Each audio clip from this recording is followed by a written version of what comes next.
ఇక రైతు బంధులో కీలక మార్పులు జరిగే అవకాశం ఉంది. ప్రస్తుతం అయితే రైతు బంధు విషయంలో అనేక అనుమానాలు తావిస్తున్నాయి. ఎందుకంటే గతంలో రైతు బంధు విషయంలో అందరికి కూడా రైతు బంధు వేసే పరిస్థితి కనిపించింది గత ప్రభుత్వం. ప్రస్తుతం చూస్తే కనుక రైతు బంధు, రైతు భరోసా కింద దాని యొక్క ఆర్థికపరమైన అంశాలు కూడా మారే అవకాశం ఉంది. 10,000 నుంచి 15,000 వరకు ఇస్తామంటూ కూడా కాంగ్రెస్ ప్రభుత్వం ప్రకటించిన నేపథ్యంలో పలు అంశాలు, పలు అనుమానాలు తావిస్తున్నాయి. అయితే ప్రస్తుతం రేవంత్ సర్కార్ కొత్త కసరత్తు చేసినట్టు తెలుస్తోంది. కేవలం సాగు చేసేటువంటి భూమికి మాత్రమే రైతు బంధు ఇవ్వబోతున్నా. దాని తోడుగా సాగులో ఉన్నటువంటి భూమి విషయంలో కేవలం ఎవరైతే రాష్ట్రంలో ఉన్న వారికి మాత్రమే రైతు బంధు వచ్చే అవకాశం ఉంది. ఎవరైతే కొంతమంది ఎన్ఆర్ఐస్గా లేకపోతే ఇతర రాష్ట్రాలు, ఇతర దేశాల్లో సెటిల్ అవుతారో వాళ్ళకు కూడా రైతు బంధు ఇవ్వకుండా కేవలం సాగు చేసినటువంటి భూమిలో కేవలం తెలంగాణ రాష్ట్రంలో ఉండే వారికి మాత్రమే రైతు బంధు సాగు మీద భరోసా వచ్చే అవకాశం ఉంది. ఇక సాగు చేసే భూముల్లో ఎలాంటి పరిమితి లేకుండా పెట్టొద్దనే ఆలోచనలో రేవంత్ సర్కార్ ఉన్నారు. ఇక ఎన్ని ఎకరాలు సాగు చేసినా రైతు బంధు ఇచ్చే యోచనలో ప్రస్తుతం రేవంత్ సర్కార్ ఉన్నట్టు తెలుస్తోంది. ఇక ప్రస్తుతం సాగు చేయని భూములకు అందుతున్న సాయం, భూమి ఉంటే చాలు, ఓనర్ ఎక్కడున్నా పడుతున్న డబ్బులకు సంబంధించి కాస్త క్లోజ్ చేసే అవకాశం కనిపిస్తుంది. ఎస్, ప్రస్తుతం ఇదే అంశానికి సంబంధించి రైతు బంధు విషయంలో ఉత్కంఠ కొనసాగుతున్న నేపథ్యంలో దీనికి సంబంధించి మరింత అప్డేట్స్ మా ప్రతినిధి మధు అందిస్తారు. ఎస్ మధు, రైతు బంధు విషయంలో అనేక అనుమానాలు తావిస్తున్నాయి. గతంలో 10,000 ఉన్నటువంటి రైతు బంధు సాయాన్ని కాస్త 15,000 చేస్తామని కాంగ్రెస్ ప్రభుత్వం హామీ ఇచ్చిన నేపథ్యంలో అనేక అనుమానాలు, ఏ రకంగా ఇస్తున్న అనుమానాలు అయితే కొనసాగుతున్నాయి. కేవలం సాగు చేసే భూమికి, దానికి కూడా సాగులో ఉన్న భూమికి ఓనర్ తెలంగాణలో ఉంటే మాత్రమే ఇచ్చే విధంగా సర్కార్ ప్లాన్ చేస్తున్నట్టు కూడా ప్రచారం సాగుతోంది. అప్డేట్స్ ఏంటి?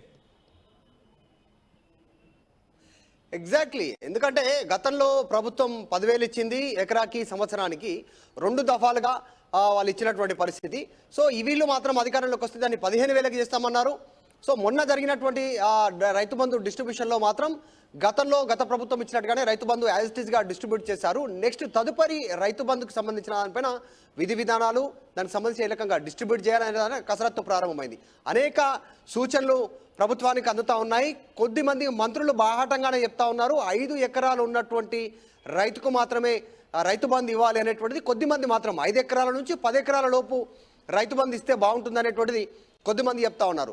కానీ ప్రభుత్వం ఇంకా డిఫరెంట్గా ఆలోచన చేసేటువంటి దిశగా కొన్ని ప్రయత్నాలు చేస్తున్నట్టుగా తెలుస్తూ ఉంది. సాగు చేసే రైతులకు మాత్రమే రైతు బంధు అంటే రైతు భరోసా పేరిట డబ్బులు ఇవ్వాలి. ఎకరాకి 15,000 చొప్పున 2 దఫాలుగా 7,500, 7,500 ఇవ్వాలి అనేటువంటిది ప్రభుత్వం నిర్ణయం తీసుకున్నట్టుగా తెలుస్తూ ఉంది. దానిపైన ఇంకా కసరత్తు కొనసాగుతూ ఉంది ఇంకా కూడా. అయితే గతంలో ప్రభుత్వం 1 ఎకరా ఉన్నా, 2 ఎకరాలు ఉన్నా, 20 ఎకరాలున్నా, 30 ఎకరాలున్నా, అది శిఖం భూమి అయినా, గుట్ట అయినా, పనికిరాని పొలమైనా కూడా సో వీటన్నిటికీ రైతు బంధు ఇచ్చింది. రియల్ ఎస్టేట్ చేతిలో ఉన్నటువంటి భూములకు కూడా రైతు బంధు ఇచ్చింది. సో దానివల్ల ప్రభుత్వం పైన ఆర్థిక భారం పడుతుంది అనేటువంటిది ప్రభుత్వం దృష్టికి రావడంతో కొద్దిమంది బిజినెస్ మ్యాన్లు, పెట్టుబడిదారులు వీళ్ళంతా కూడా భూములు కొనుగోలు చేశారు. డబ్బు వారికి వివిధ రూపాల వచ్చినటువంటి ఆదాయ మార్గాలను భూములకు మళ్లించారు. భూముల పేరు మీద పెట్టుబడి రూపంలో పెట్టడము, మిగతా కార్యక్రమాలు చేసుకోవడం. అంటే ఒకే కుటుంబంలో 4-5 ఉంటే ఒక్కొక్కరి పైన 20 నుంచి 30 ఎకరాలు, ఇంకొక వ్యక్తి మీద 20 నుంచి 30 ఎకరాలు ఈ రకంగా ఉన్నాయి. వారంతా విదేశాలలో సెటిల్ అయ్యారు, వివిధ రాష్ట్రాల్లో సెట్ అయినటువంటి పరిస్థితి. కానీ ఇక్కడ వ్యవసాయం చేయట్లేదు, భూమి ఉంది కానీ సాగు చేయట్లేదు, నీరున్నా ఏమున్నా కేవలం పడావు పడుంది, బీడు భూములుగా మారిపోతున్నటువంటి పరిస్థితి. సో కానీ వ్యవసాయం చేయకుండా వారందరికీ కూడా రైతు బంధు పడుతుంది. అకౌంట్లలో టెన్షన్గా 2 సార్లు సంవత్సరానికి అకౌంట్లలో డబ్బులు పడతా ఉన్నాయి. సో దీన్ని నివారించడానికి, వస్తున్న విమర్శలను తగ్గించుకోవడానికి ట్యాక్స్ కడుతున్నటువంటి వాళ్ళని కావచ్చు, ప్రభుత్వ ఉద్యోగం ఉన్నటువంటి వారు కావచ్చు, పెద్ద పెద్ద సంస్థలు ప్రభుత్వానికి ఏ రకంగా అయితే ఇన్కమ్ ట్యాక్స్ కడుతున్నారు వీళ్ళందరికీ పడతా ఉన్నాయి. ఇక రెవెన్యూకి సంబంధించి భూములను లెక్క వేయాలంటే చాలా పెద్ద ఎత్తున యంత్రాంగం కావచ్చు, పెద్ద ఎత్తున అధికారులకు సంబంధించినటువంటి ఒక యంత్రాంగం కావాల్సిన అవసరం. గతంలో చూస్తే కనుక రైతు బంధుకు సంబంధించి ఎప్పుడైతే తెలంగాణ రాష్ట్ర ప్రభుత్వం నిర్ణయం తీసుకోకపోతే సమగ్ర కుటుంబ సర్వే అంటూ కూడా అన్ని విచారణ చేపట్టింది. ఆ దిశగా రాష్ట్ర ప్రభుత్వం పూర్తి స్థాయిలో ఇవన్నీ లెక్కలు సేకరించాలనే, సాగు భూమిగా ఉందా, లేకపోతే పడవబడ్డ భూమిగా ఉందా, లేకుంటే తెలంగాణ రాష్ట్రంలో ఓనర్ ఉన్నారా లేదా, ఇవన్నీ అంశాలు తెలియాలన్నప్పుడు ఏ రకమైనటువంటి విచారణ చేసే అవకాశం ఉంది? దానికి సంబంధించిన అప్డేట్స్ ఉన్నాయా? అంటే ప్రభుత్వం ఏ రకంగా దీనికి సంబంధించి ఒక లెక్కలు వేయగలనుకుంటుంది? ఎగ్జాక్ట్లీ, ఖాళీ జాగాలన్నీ కూడా రైతు బంధు కింద డబ్బులు తీసుకుంటున్నటువంటి పరిస్థితి ఉంది. అంటే భూమి ఉంది, అది శిఖం భూమి కావచ్చు, పంటకు అనుకూలంగా లేనటువంటి భూమి కావచ్చు, తెలంగాణలో చెలుక అంటారు, తర్వాత సాగుకు పనికిరాని భూమి అంటారు, తర్వాత కొండలు గుట్టలు శిఖం భూములు ఇవన్నీ కూడా డ్రై ఏరియా ఉంటుంది, నీటి సదుపాయం లేనటువంటి, అంటే బోర్ వేసినా కూడా నీళ్లు పడనటువంటిది, సాగు చేయడానికి అనుకూలంగా లేనటువంటి భూములన్నీ కూడా రైతు బంధు తీసుకుంటున్నది. దీన్ని కట్ ఆఫ్ కింద తీసుకోవాలి. సో సాగు చేసేటువంటి భూమికి, అంటే ఎవరైతే సాగు చేస్తారో వారికే పెట్టుబడి సాయం కింద రైతు బంధు అందుతుంది. కాబట్టి ఈసారి రైతు భరోసా పేరిట కాంగ్రెస్ ప్రభుత్వం ఉంది. సో సాగు చేసే భూములకే, పంట పండించే భూములకే రైతు భరోసా కింద ఆర్థిక సహాయం అందజేయాలనేటువంటిది ప్రభుత్వం ఆలోచన చేస్తూ ఉంది. అదే ప్రామాణికంగా తీసుకున్నారు. గతంలో రేవంత్ రెడ్డి ఒక మాట చెప్తూ ఉండేవారు ప్రతిపక్షంలో ఉన్నప్పుడు, సేమ్ అదే ఇంప్లిమెంటేషన్ దిశగా ప్రభుత్వం ముందుకు కదులుతూ ఉంది. అన్నిటికీ కూడా గ్రామ సభల ద్వారానే గుర్తింపు ఉంటుంది అనేటువంటిది ఇప్పుడు సంక్షేమ పథకాలను అలాగే గుర్తించాలని నిర్ణయం తీసుకుంది.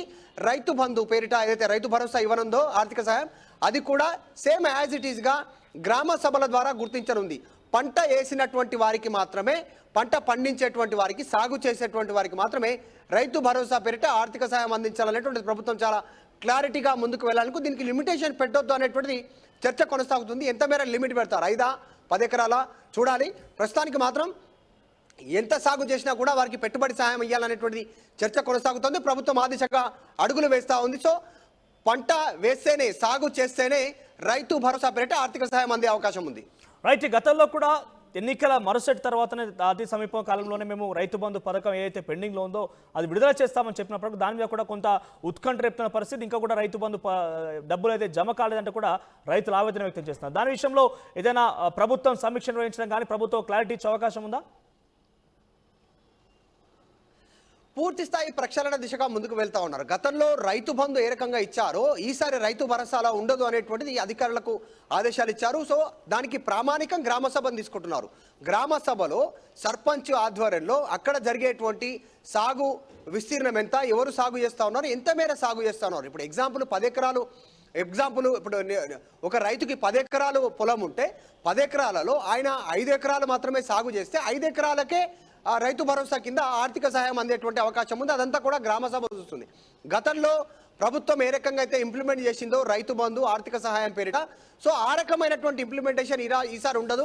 అప్పుడు గతంలో 15 ఎకరాలున్నా, 5 ఎకరాలున్నా, 10 ఎకరాలున్నా డైరెక్ట్గా బ్యాంక్ అకౌంట్లో ఆయనకు టెన్షన్గా అమౌంట్ పడిపోయేది. ఆయన ఆ రైతు ఎవరైతే ఆ భూమి పేరు మీద ఉందో ఆ రైతు, ఆయన ఎక్కడున్నా, ఏం చేస్తున్నా, సాగు చేసినా, సాగు చేయకపోయినా ఆయనకు పడిపోయేటువంటి అవకాశం ఉండేది. కానీ ఈసారి ప్రభుత్వం డిఫరెంట్ ముందుకు వెళ్తా ఉంది. ఎందుకంటే రైతులకు ఇస్తానని చెప్పింది, ఏదైతే రైతు భరోసా కింద ఇచ్చే ఆర్థిక సహాయం కౌలు రైతులకు ఇస్తామన్నారు, అలాగే కూలి రైతులకు కూడా ఇస్తామన్నారు. సో వీటన్నిటిని బేరీజ్ వేసుకొని వెళ్ళేటువంటి అవకాశం ఉంది. ఒకవేళ రైతు లీజుకి ఇస్తే ఆ లీజుకు తీసుకున్నటువంటి కౌలుదారు రైతుకు అమౌంట్ పడేటువంటి అవకాశం ఉంది. సో గ్రామ స్థాయిలో దీనికి సంబంధించిన మానిటరింగ్ ఉంటుంది. అక్కడ నమోదు చేసుకునేటువంటి ప్రక్రియను ప్రారంభిస్తారు. సో వారికి మాత్రమే రైతు బంధు పడేటువంటి అవకాశం ఉంది. 3 ముగ్గురిట్లలో ఎవరికొకరికి వచ్చినా ఇంకొక ఇద్దరికి వచ్చేటువంటి అవకాశం లేదు. సో ప్రభుత్వం ఈసారి పక్కడబందీగా ముందుకు వెళ్ళాలనుకుంటుంది. గతంలో రైతు బంధు ఏదైతే అమలు చేస్తారో దానికి భిన్నంగా రైతు భరోసా పేరిట ఆర్థిక సహాయం అమలు చేయడానికి, రైతులకు అందించడానికి ప్రభుత్వం కసరత్తు చేస్తోంది.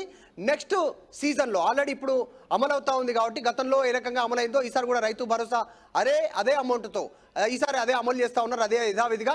కానీ వచ్చే సీజన్కు అమలు చేసేటువంటి రైతు భరోసా పేరిట ఆర్థిక సాయం పూర్తిగా ప్రక్షాళన దిశగా గ్రామ సభలు చెప్పినటువంటి విధంగా వెళ్ళేటువంటి అవకాశం ఉంది. దానికోసం కసరత్తు చేస్తూ ఉంది ప్రభుత్వం. Right, thank you for the updates. Overall గా రైతు బంధు విషయంలో అనేక అనుమానాలు తావిస్తున్నాయి. ఎందుకంటే కొత్త రైతు బంధు విషయంలో ఎటువంటి ఆంక్షలు పెట్టబోతుంది ప్రభుత్వం. ఇటు సాగు చేసే భూమికి మాత్రమే రైతు బంధు ఇస్తానంటూ కూడా సర్కార్ ప్లాన్ చేస్తుంది. మరోవైపు సాగు చేసేటువంటి భూమిలో కూడా అక్కడ ఓనర్ ఎవరైతే ఆ పట్టాదారు ఉన్నారో ఆయన కూడా కేవలం తెలంగాణ రాష్ట్రంలో ఉంటే మాత్రమే వాళ్ళకు రైతు బంధు వస్తుంది. ఇతర దేశాల్లో, ఇతర ప్రాంతాల్లో సెటిల్ అయిన వారికి రైతు బంధు రాదని ఒక అనుమానం కూడా ఉంది. మరోవైపు ఈ యొక్క పడావు పడ్డ భూములు కావచ్చు, లేకుంటే సాగు యోగ్యంగా లేనటువంటి భూముల విషయంలో కూడా వాటిని తొలగించే అవకాశం ఉంది. సో పెను మార్పులు జరిగే అవకాశం అయితే కనిపిస్తుంది రైతు బంధు విషయంలో. మరి రైతు బంధు విషయంలో ఒక సమీక్ష నిర్వహించిన తర్వాత రాష్ట్ర సర్కార్ ఎటువంటి కీలక మార్పులు ప్రకటించే అవకాశం ఉందో మాత్రం చూడాల్సింది.